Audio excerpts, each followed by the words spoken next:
Hello everyone and welcome back to my channel the maniac shooter.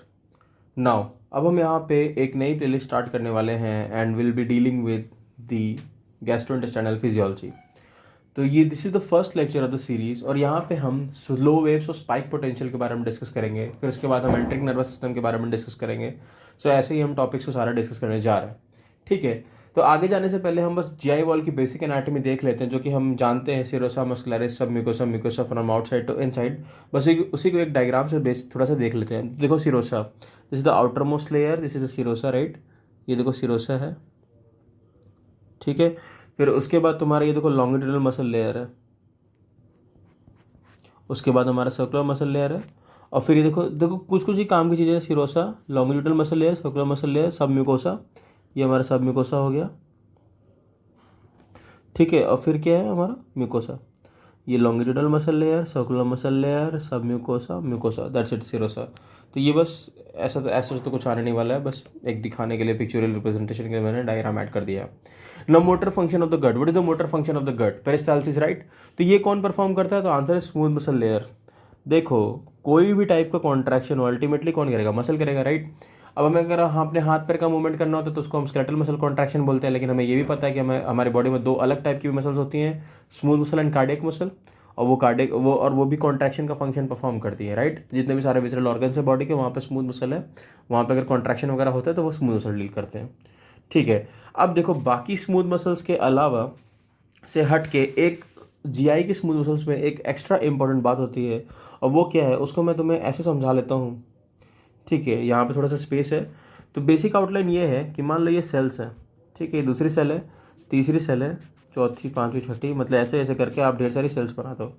अगर इन sales में मान लो कि हमने ये बैरियर हटा दे, दो सेल्स के बीच का हम बैरियर हटा दें और हम कुछ टाइप के मतलब ब्रिजेस क्रिएट करते हैं, तो it would be very obvious for कि इसके अंदर मान लो अगर सोडियम है तो ये यहाँ से वहाँ ट्रैवल कर जाए, राइट। ओवरऑल क्या कहना चाह रहा हूँ मैं कि अगर आप दो सेल्स के बीच में अगर आप कोई भी कनेक्शन इस्टेब्लिश कर दोगे तो एक सेल्स में जो चेंजेस होंगे, मान लो सोडियम का कंसंट्रेशन बढ़ रहा है तो ये कंसंट्रेशन यहाँ भी चला जाएगा। बहुत बेसिक सा एग्जांपल है। तो इसको क्या बोलते हैं हम? तो ये देखो हमारे हमें जो इसको हम कैसे देखेंगे, यहाँ पे हमारा ये यूजफुल कैसे है कि जो smooth muscles of the GI है हमारी, ठीक है, तो उसके जो सेल्स हैं और रादर वो जो पूरा हमारा स्मूथ मसल है वो एक इलेक्ट्रिकल सिंथेशियम की तरह काम करता है। देखो हमें सिंथेशियम का मतलब तो समझ में आता है कि मल्टीन्यूक्लियोटाइड कंडीशन हमने पहले पढ़ रखी है, तो उसको सिंथेशियम वगैरह बोलते हैं, ऐसा कुछ कुछ हम पढ़ के आए हैं। इलेक्ट्रिकल सिंथेशियम का मतलब है कि आप एक सेल्स में जो भी इलेक्ट्रिकल चेंज करो, आप मान लो इस सेल में जो भी इलेक्ट्रिकल चेंज कर रहे हैं वो दूसरे सेल में अपने आप ट्रांसफर हो जाए, और ये फैसिलिटेशन होता है बीच में गैप जंक्शंस के थ्रू। तो ये गैप जंक्शंस के थ्रू यहाँ से यहाँ चीज़ें ट्रांसफ़र हो जाती हैं। इसका अल्टीमेट यूज़ क्या है? इसका अल्टीमेट यूज़ ये है कि हमें पता है कि जब भी हमें एक्शन पोटेंशियल जनरेट करना होता है तो देखो बेसिकली जो मेम्ब्रेन होती है वो रेस्टिंग मेम्ब्रेन पोटेंशियल पे होती है, मान लो यहाँ पे है, लेकिन एक थ्रेशोल्ड वैल्यू तक रीच करने के बाद उसके बाद ही तो सोडियम इनका इन्फ्लक्स होता है ना जनरली। तो एक्शन पोटेंशियल जनरेट करने के लिए आपको रेस्टिंग मेम्ब्रेन पोटेंशियल से थ्रेशोल्ड पोटेंशियल के लिए ले जाने के लिए कुछ तो डीपोलराइजिंग कंटेंट आप में देना पड़ेगा। तो वो डीपोलराइजिंग कंटेंट आप एक सेल को दो और वही डीपोलराइजिंग कंटेंट हर एक सेल में ट्रांसफ़र हो जाए, तो वो क्या होता है कि इलेक्ट्रिकल सिंथेसिस का काम करने लगता है। फॉर एग्जांपल अगर मान लो ये सेल की रेस्टिंग मेम्ब्रेन पोटेंशियल है -70 मिलीवोल्ट, तो इसके अंदर अगर हमने सोडियम का इसके अंदर अगर हमने कैल्शियम का इन्फ्लक्स करा दिया है तो ये तो इसमें तो एक्शन पोटेंशियल जनरेट हो जाएगा, लेकिन यही कैल्शियम अगर यहाँ चला जाएगा तो यहाँ भी एक्शन पोटेंशियल जनरेट हो जाएगा। तो ऐसे थ्रू आउट द सेल्स में एक्शन पोटेंशियल जनरेट हो जाएगा और मेरा इंटायरली क्या होगा, एक्शन पोटेंशियल जनरेट हो जाएगा हमारे सारे सेल्स में, और फिर हमारा कॉन्ट्रैक्शन वाला काम हो जाएगा। तो ये उसी बात को एक्सप्लेन किया गया है कि they function as electrical syncytium because of the presence of large number of gap junctions, ठीक है। ये चीज़ ध्यान रखना कि इलेक्ट्रिकल सिंथेसियम होते हैं, क्यों होते हैं? गैप जंक्शंस होते हैं इसलिए। अभी जो गैप जंक्शंस हैं ये लॉन्गिट्यूडनल मसल लेयर सेल्स के भी बीच में होते हैं, ठीक है, लॉन्गिट्यूडनल मसल लेयर सेल्स के भी बीच में होंगे, सर्कुलर मसल सेल्स के भी बीच में होंगे, और लॉन्गिट्यूडनल सर्कुलर मसल सेल्स के बीच में भी होंगे। इन शॉर्ट सारी सेल्स के बीच में होते हैं, सारी मसल सेल्स के बीच में होते हैं क्या? Gap junctions. तो अगर आप कहीं भी ट्रिगर कर दोगे, कहीं भी अगर आप एक्शन पोटेंशियल जनरेट कर दोगे तो वो एक्शन पोटेंशियल बखूबी अपने से ट्रांसफर कर जाएगा, ठीक है। Now entire muscle layer of GI functions as unitary smooth muscle. Unitary smooth muscle मतलब कि आप एक जगह दे दो, थ्रेशोल्ड पोटेंशियल पहुंचा दो, वहाँ एक्शन पोटेंशियल जनरेट हो जाए और वो एक्शन पोटेंशियल पूरा ट्रैवल कर जाएगा, तो वो एक ही साथ सारा कॉन्ट्रैक्शन करेगा। तो ये इसका मतलब ये है। अब बात आती है कि ये इलेक्ट्रिकल स्टिमुलस प्रोवाइड कौन करता है। तो ये इलेक्ट्रिकल स्टिमुलस एक स्पेशल सेल्स होती हैं जीआई में, जिनका नाम है इंटरस्टिशियल सेल्स ऑफ केजाल। ठीक है, तो इंटरस्टिशियल सेल्स ऑफ केजाल क्या करते हैं, इलेक्ट्रिकल पेसमेकर का काम करते हैं। सर इलेक्ट्रिकल पेसमेकर का मतलब क्या होता है, देखो हार्ट बीट करने के लिए ऐसे नोट से आपको जनरेट कराना पड़ता है हार्ट बीट, तो उसको क्या बोला गया है कि हार्ट का पेसमेकर बोला गया है ऐसे नोट को। सिमिलरली यहाँ पे इंटरस्टिशियल सेल्स ऑफ केजाल होती हैं, जो कि क्या करती हैं, वही जो आरएमपी से थ्रेशोल्ड पोटेंशियल ले जाने वाला जो काम था, ये वही काम करती हैं। मतलब ये पेसमेकर सेल्स ऑफ जीआई हैं। ठीक है, तो पेसमेकर सेल्स ऑफ जीआई है, एमसीक्यू आ सकता है, तो answer would be interstitial cells of Cajal. ठीक है, तो यहाँ पे एम लिख दे रहा फॉर एमसीक्यू। चलो अब बात करते हैं electrical activity of GI smooth muscle. देखो किसी भी सेल के अंदर ना यूजुअली होता है कि उसका रेस्टिंग मोमेंट पोटेंशियल फिक्स होता है। अभी तक हम लोग नर्व मसल का हमारा यही नॉलेज यही बोलता है, लेकिन बॉडी में ऐसे कुछ सेल्स होते हैं ना जहाँ उनका रेस्टिंग मोमेंट पोटेंशियल फ्लक्चुएट कर रहा होता है। फॉर एग्जांपल हार्ट में हार्ट के एक टाइप के मायोकार्डियम में रेस्टिंग मेम्ब्रेन पोटेंशियल नहीं, रेस्टलेस मेम्ब्रेन पोटेंशियल होता है। रेस्टलेस नाम से समझ में आ रहा है, रेस्ट पे नहीं है, ठीक है, रेस्टलेस है तो वो मूव करता रहता है, मतलब फ्लक्चुएटिंग है। तो यहाँ पे भी क्या होता है, जो रेस्टिंग मेम्ब्रेन पोटेंशियल है जीआई स्मूथ मसल सेल्स का, वो भी क्या करता है, फ्लक्चुएट करता रहता है। तो कितने से कितने के बीच में फ्लक्चुएट करता रहता है, आंसर इज -65 टू -45 मिलीवोल्ट के बीच में फ्लक्चुएट करता है। और इस रेस्टिंग मेम्ब्रेन पोटेंशियल को हम यहाँ पे नाम देते हैं स्लो वेव्स का। ठीक है, हीट वेव्स जैसे गाना चल रहा है वैसे ही स्लो वेव्स वाली बात है। अब देखो यहाँ पे क्या होता है कि जो resting moment potential of GI है उसका नाम क्या है, आंसर है स्लो वेव्स। तो स्लो वेव्स क्या है, नाम से समझ में आ रहा है एक वेव है। ठीक है, इसका डेफिनेशन दिया गया है कि it is a slow undulating changes in the resting moment potential. In short undulating का मतलब होता है wave like pattern. Wave like pattern मतलब जो वेव ऑप्टिक्स में कुछ कुछ पढ़ के आए क्या, हाँ कुछ कुछ वैसा ही। मतलब ये जो रेस्टिंग मोमेंट पोटेंशियल का जब आप ग्राफ बनाओगे तो ये ऐसे दिखेंगी। ठीक है, तो बेसिकली होता क्या है कि अगर तुम -65 टू -45 जा रहे हो तो कुछ पॉजिटिव घुसाया है बीच में। ठीक है, मतलब डीपोलराइज किया है। अब फिर -45 से तुमको कहाँ जाना है, -65, क्योंकि उसी के बीच में तो ऑसिलेट कर रहा है हमारा आरएमपी। तो मतलब तुम और नेगेटिव डाल रहे हो, तो उसको क्या बोलते हैं, रीपोलराइजेशन। तो बस यही चीज़ अगले पॉइंट में लिख दी गई है कि अल्टीमेटली जो स्लो वेव्स हैं they are the wave of depolarization followed by a wave of repolarization. आगे चल के एक ग्राफिकल रिप्रेजेंटेशन है जिसमें आप लोग देख लेंगे।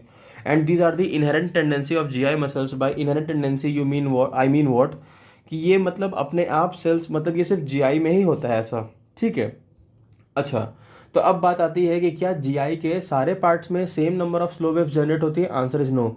स्टमक में हर एक मिनट में 3 स्लो वेव्स जनरेट होती हैं। ड्यूडनम में मैक्सिमम कहाँ जनरेट होती हैं, तो आंसर इज ड्यूडेनम में जनरेट होती है and the number is 12 times पर मिनट। ठीक है, अब मेरे को एक बात बताओ, क्या ये एक्शन पोटेंशियल है slow waves, answer is no. वो तो क्या था, रेस्टिंग मेम्ब्रेन पोटेंशियल की तरह काम कर रहा था। तो यही है, तो यही बात आगे लिखी गई है कि they are not the true action potential but they can generate the action potential. अब आता है कि कैसे जनरेट करेंगे, उससे जानने से पहले तुम ये जान लो कि एक्शन पोटेंशियल ऑफ जीआई का नाम क्या है। तो उसका नाम है स्पाइक पोटेंशियल। तो हमारा जो शॉर्ट नोट होता है वो इसी पे आता है, स्लो वेव्स और स्पाइक पोटेंशियल के बारे में बताओ। तो मैंने आपको स्लो वेव्स के बारे में बता दिया है, अब मैं आपको स्पाइक पोटेंशियल के बारे में बताऊंगा। स्पाइक पोटेंशियल क्या है, they are the true action potential of the GI tract. ठीक है, ये कैसे होता है, देखो अभी सारी बातें तुम सुन लो, आगे चल के मैं तुम्हें सारी बातें वापस समझाऊंगा। ये तब होता है जब fluctuating waves of GI smooth muscles, मतलब स्लो वेव्स, अगर मान लो ये जो फ्लक्चुएटिंग वेव है ये अगर एक थ्रेशोल्ड वैल्यू के ऊपर चली जाती है, ठीक है, अभी तो यहाँ तो नहीं गई, लेकिन अगर मान लो ये ऊपर चली जाती है तब ये स्पाइक पोटेंशियल जनरेट कर देती है।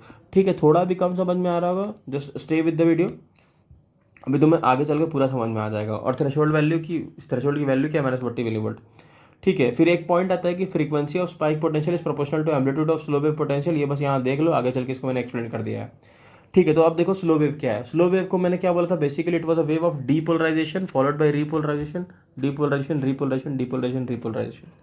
ठीक है, थ्रेशोल्ड पोटेंशियल की वैल्यू देखो कितना है, -40 मिलीवोल्ट। क्या हमारी स्लो वेव्स, ये एक स्लो वेव है, क्या हमारी स्लो वेव्स थ्रेशोल्ड पोटेंशियल को रीच कर रही है, आंसर इज नो। तो क्या यहाँ पे स्पाइक पोटेंशियल जनरेट होगा, आंसर इज नो। ये बात अपने को बेसिक समझ में आती है। ठीक है, इतनी सारी बातें समझने के बाद अब हम क्या करेंगे, ठीक है, ये बात सारी हमें समझ में आती है। अब हम क्या करते हैं, देखो डीपोलराइजेशन क्यों हो रहा है, सोडियम इन्फ्लक्स की वजह से, राइट, और रिपोलराइजेशन क्यों होता है, पोटेशियम इन्फ्लक्स की वजह से। तो ये बातें हमें ध्यान देने वाली है कि डीपोलराइजेशन सोडियम इन्फ्लक्स और रिपोलराइजेशन पोटेशियम इन्फ्लक्स। देखो अभी शायद बाहर से थोड़ा साउंड आ रहा होगा, पार्डन मी फॉर दैट, ठीक है।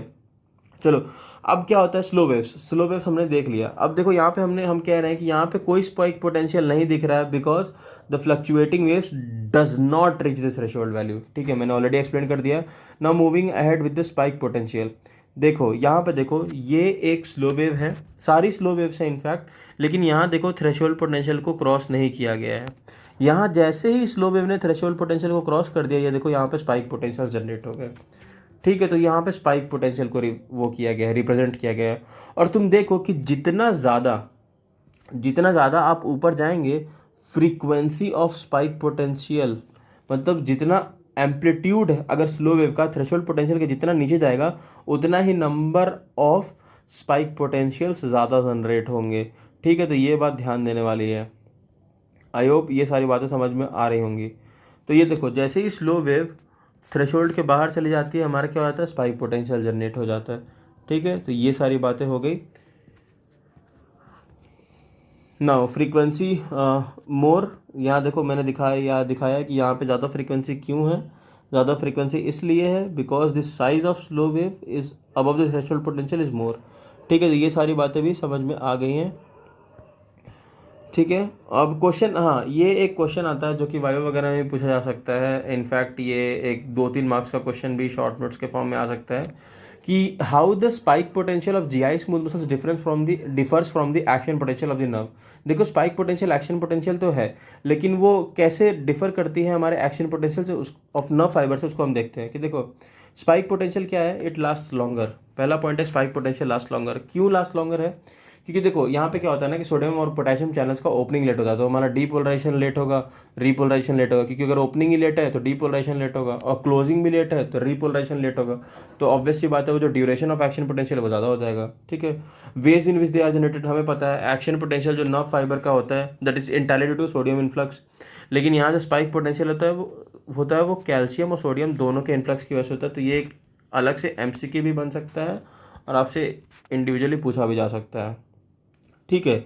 अब देखो जो सोडियम आ रहा होता है एक्शन पोटेंशियल में, उसका कोई काम नहीं होता है, लेकिन यहाँ पे देखो स्पाइक पोटेंशियल में जो सोडियम के साथ जो कैल्शियम आ रहा होता है, ये कैल्शियम जो होता है ना वो मसल कॉन्ट्रैक्शन में हेल्प करता है, हमें पता है, तो वो मसल कॉन्ट्रैक्शन में यूज हो जाता है, ठीक है। तो ये एक पंथ दो काज वाली काम हो जाता है, ठीक है।